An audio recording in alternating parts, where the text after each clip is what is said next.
తీసుకుంటాను వెంకటరెడ్డి గారు ఒక్క నిమిషం రఫీ గారు వాయిస్ తీసుకుంటాను. సో టీడీపీ పార్టీ రిప్రజెంటేటివ్ ఉన్నటువంటి ప్యానలిస్ట్ రఫీ గారు వెల్కమ్. రఫీ గారు, ఈ విషయంలో తిరుపతిలో అసలు ఏం జరిగింది అనుకుంటున్నారు? చంద్రి రైట్, సరే బీజేపీ రిప్రజెంటేటివ్ ఉన్నారు రఫీ గారు, సమ్ సిగ్నల్ ఇష్యూ వచ్చి వెళ్ళినట్టున్నారు. రైట్, జనసేన నుంచి మనకి తమ్మిరెడ్డి శివశంకర్ గారు మనకు అందుబాటులోకి వచ్చారు, అలాగే బీజేపీ నుంచి పెద్దిరెడ్డి రవికిరణ్ గారు మనకు అందుబాటులోకి వచ్చారు. సో బీజేపీ రవికిరణ్ గారు మీ దగ్గరికి వస్తాను. ముఖ్యంగా ఈసీ విఫలమైందంటూ కూడా వైసీపీ అలాగే చాలా ప్రాంతాల్లో టీడీపీకి సంబంధించిన అభ్యర్థులు కూడా పోలీసులకు సంబంధించి ఆరోపణలు చేసినటువంటి పరిస్థితి కనబడుతోంది. ఇప్పుడు వెంకటరెడ్డి గారే స్వయంగా ఈసీ శాంతి భద్రతలను నెలకొల్పడంలో లేదా శాంతి భద్రతలను కాపాడడంలో విఫలమయ్యారని అంటున్నారు. దీన్ని ఎలా చూస్తారు? రెండోది, రాష్ట్రంలో జరుగుతున్నటువంటి దాడులను ఎలా చూస్తారు? నమస్తే అండి. ముందుగా మీకు తోటి ప్యానలిస్టులకి, ప్రైమ్ లైన్ వీక్షకులందరికీ శుభోదయం అండి. అంటే ఇప్పుడు రాష్ట్రంలో ఈ ఎన్నికలు ఒక హై వోల్టేజ్ వాతావరణంలో జరిగిన విషయం మనం చూస్తున్నాం. ఓకే, ఇప్పుడు గత 2-3 సంవత్సరాలుగా అనేక దాడులు, ముఖ్యమంత్రి గారి మీద దాడి, ప్రతిపక్ష నాయకుడి మీద దాడి, పవన్ కళ్యాణ్ గారిని నిరోధించడం, లేకపోతే ప్రధాన ప్రతిపక్ష కార్యాలయాల మీద దాడి, లేకపోతే అంగళ్ లాంటి ఘటనలు, లేకపోతే కుప్పంలో దాడులు, ఇన్ని మనం చూస్తాం గత 2 ఏళ్ళుగా.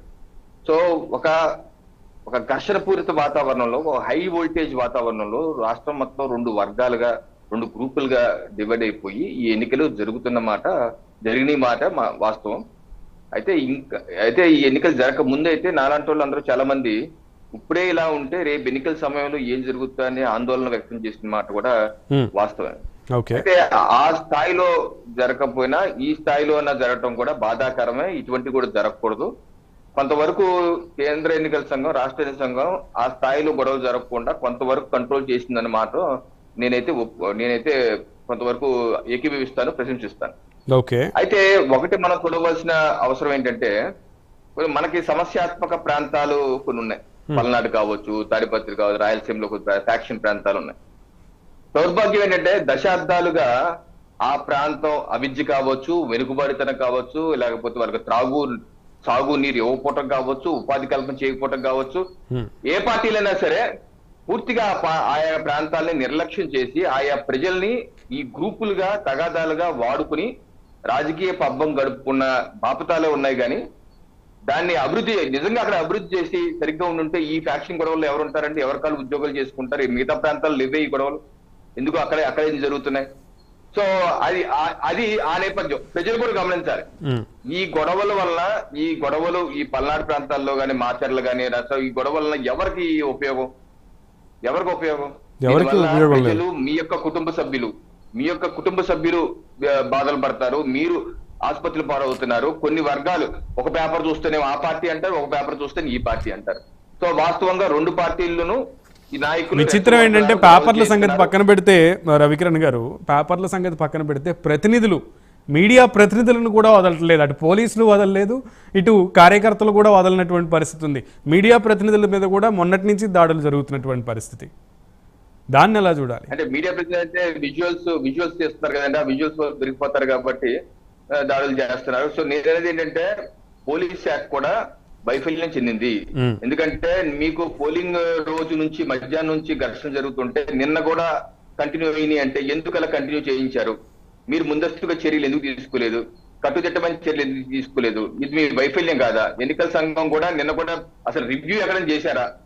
డీజీపీ గారితో ఎన్నికల సంఘం మాట్లాడారా? లేదా డీజీపీ గారు ప్రజలకి ముందుకొచ్చి, మీ ప్రింటర్ ఎలక్ట్రానిక్ మీడియా ముందుకొచ్చి ఇటువంటి ఉపేక్షించాం, ఇటువంటి చేస్తే ఊరుకునే ప్రసక్తే లేదు అని చెప్పి ఏదైనా స్టేట్మెంట్ ఇచ్చారా?